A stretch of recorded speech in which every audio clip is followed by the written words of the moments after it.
I had to undo a lot of the brokenness because you don't just forget about those people. You don't forget about those nights. I have dreams all the time about those guys, about intimate moments with them. And I'm always telling Jesse, like, I feel like I'm wronging you and I'm not even thinking about them, but it's coming in. The enemy's using this in my mind. So we're like always praying over my dreams and my sleep Oh my, just to like get rid of it. that happens to me all Mhm. the time. I have these dreams and I always tell my husband. So that's a part of something I wanted to ask you too, because, I feel like anything that's in the dark, it's able to grow into something bigger and darker. Mhm. So I just feel a call to like confess to him right away.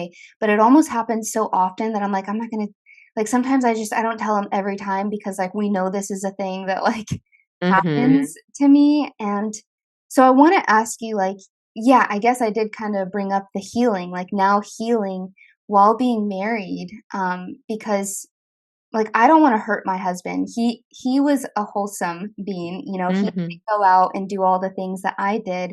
So I came into the marriage with a lot of this, past residue. Mhm. And I was still, I got married while I was still in the beginning stages of healing, and I had just found Jesus and given my life to the Lord. um, so the first year of our marriage was really tough because I was like I said, in the beginning stages of healing. And Mhm. it got to the point where I'm like, I'm not gonna tell him, like, every single thing because I don't wanna hurt him, Mhm. and bring him into, like, all of the pain or whatever that I still feel. So how do you continue that healing journey with respect, to your husband, Mhm. sharing enough, but not too much? Like, Mhm. what has been helpful for you in that?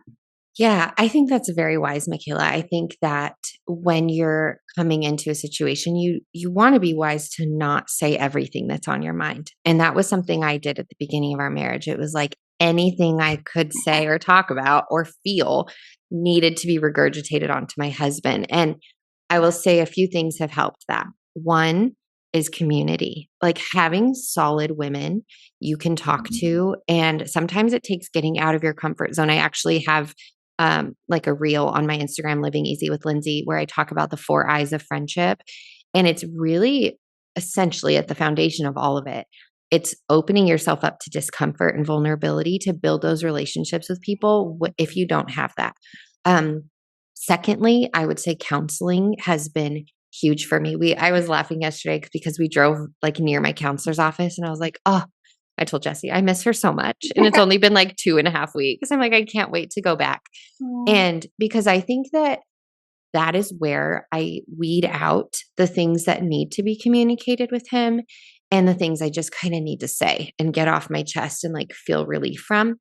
Also, journaling. Journaling helps me to decipher, okay, what is a lie? And I'll write down the lies I'm believing, which are many.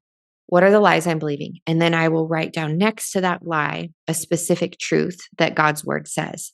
So Mm, that when I'm starting to believe those things, I go back and I process that truth. I pray over it. So say a dream, right? I'll wake up and I'll think, huh, I wonder what would have happened had oh, I stayed with him. I yeah. wonder what my life would have looked like if I would have gotten back together after he cheated on me for the sixth time. Like, what would that have looked like? So I'll write down, say the lie that this person is kind of appealing to me. And the possibility of that relationship, though I'm married, feels appealing to me. Yeah. Why? And then next to that, I will write down truths of God's promises that his plan is perfect, which I am in that marriage, that he is a faithful God to who will restore and redeem me, which he has done and wouldn't have been done with those other guys. But Jesse points me to Jesus. And I just go through those things to remember essentially who God is. The gospel is what matters. So he died on the cross for my sin. My sin, I was in brokenness during those times with those relationships. So I lean back into that. So those are a few things. However, I will say that there are moments when we do need to go to our spouse. And those are the moments where sometimes, say in reference to the dreams, I'll wake up and like it's been all day that I'm entertaining that in my head. And just like you said, Satan loses his power when our sin is in the light. And so if I don't feel like going to a friend about it will help me, or if I go to that friend and I still feel like, ugh, something is nagging at me, I'll sit down with my husband and talk to him. Here is a really big factor. You do not want this to be a manipulative thing. And I don't think that we would admit to that. Okay. But when we are struggling with a sense of rejection, when we're feeling lonely in our marriage, when we're feeling unseen, we kind of maybe, at least I do, Mhm. want this to be like, hey, I have other options. Or, hey, like, you should be thankful you have me because what if I went to someone else? And again, not that we would say that out loud, but we have to be very cautious of our motives. Yeah. And Jesus sees our motives. And so when we're going to them, is the heart and the goal to truly seek restoration, to tell them, hey, I'm actually really struggling with this because I'm lacking this in our relationship. Is this something you could help provide for me? Versus, hey, I'm really thinking about this person Mhm. and can't stop thinking about them, you know? And then lastly, when you struggle because you have really dealt with that pain and the difficulty of like wanting to be loved, approved of, validated, and you're lacking that in your relationship, which is bound to happen because there are disconnected seasons in marriage. And also, your husband isn't perfect, he's never meant to be. So, when you're feeling temptation, that is when you talk. So, I've had many moments in my marriage when I have felt like, oh gosh, what would happen, and I am a Jesus loving girl. Yeah. I minister to people like, and this stuff still happens to me. It's just real. And I will go and be like, what would happen if I took my ring off and like went to the gym? Like, I wonder what kind of attention I would get. Have I ever done that? No, because I go to my husband and say, I don't know what is going on in my heart, but like I am in my head wanting some external validation and just kind of wondering, like, what would happen if I went out to dinner and just like smiled a little bit at somebody? Like, would they be attracted to me still? Am I still attractive? Am I still just like such stupid worldly stuff? But when I tell him, like, I have an amazing husband, and I will say that you do have to know the tone of your marriage and who your husband is. And Jesse is just not a very jealous person. If you do have more of a jealous husband, be aware of what triggers him and maybe have your go to friend that you're like, hey, this is where I'm at right now. I Yeah. need some counsel and prayer. But Wow. when I tell Jesse, he will guide me and just say, okay, what is it? Like, what's missing? Mm. He'll pray for me, not perfectly always. Sometimes he'll be like, "Go then," like, "Fine, go if that's what you Oh want." my gosh, he literally said that verbatim, but we know it's a joke. Yes, it is a joke. And and sometimes it's like testing me. And I'm like, "Well, no, I don't actually want it. I want you to fill that in me." But that's ultimately not his role. His role is not to make me feel satisfied or at peace or happy. That's between me and Jesus. And so that's where he points me, not back at himself, but back at the Lord. Okay, like what does that look like for you? Say you go do that. What does that look like for you tomorrow when you wake up with our family? What does it look like for you in your prayer life with the Lord tomorrow morning? What do you feel? Does it fix that hole in your heart, or are you patching it like you used to in high school? Yeah. And so those things just really help me to think like this isn't something I actually want. It's just temptation. And Jesus was tempted, but he used God's word to point himself back to truth and to knowing that it's about eternal holiness more than it is even about our happiness or our joy. Oh my gosh, Lindsay, that's so real. I appreciate Thanks. you just like being vulnerable and bold to say that because I think so many of us experience those thoughts but just won't say it out loud, that Mhm. those are things that we struggle with. And so I love the idea of journaling it as well. Mhm. Like this is the lie, this is the truth. Because when I've worked this out with my husband before, because we've communicated about, these sort of thoughts and temptations, and what I came to is like going back to, well, there's two parts to this.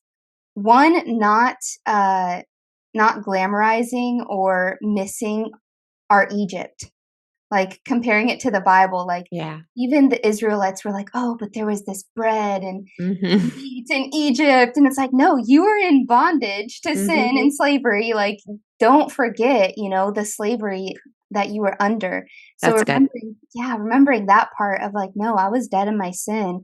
And then the second part, when I really break down the reality of what those relationships were, what every single relationship was before my husband, I think I was more in love with the idea of what it could be Mm. more than what it actually was. Mhm. So, it's like I don't know, I just feel like I was in so much denial before I knew Jesus, like, Mhm. where I just thought it was something that it really wasn't, and so when I think about that journaling exercise of, like, actually, no, like, he didn't love me because love doesn't do that. Love, Mhm. like your husband did for you, he was like, "You I know you think that you want this, I know you think that you wanna have sex, but we should wait, for marriage because this is Mhm. what God says, and this is what's gonna be best for us." That's what love does. Yeah.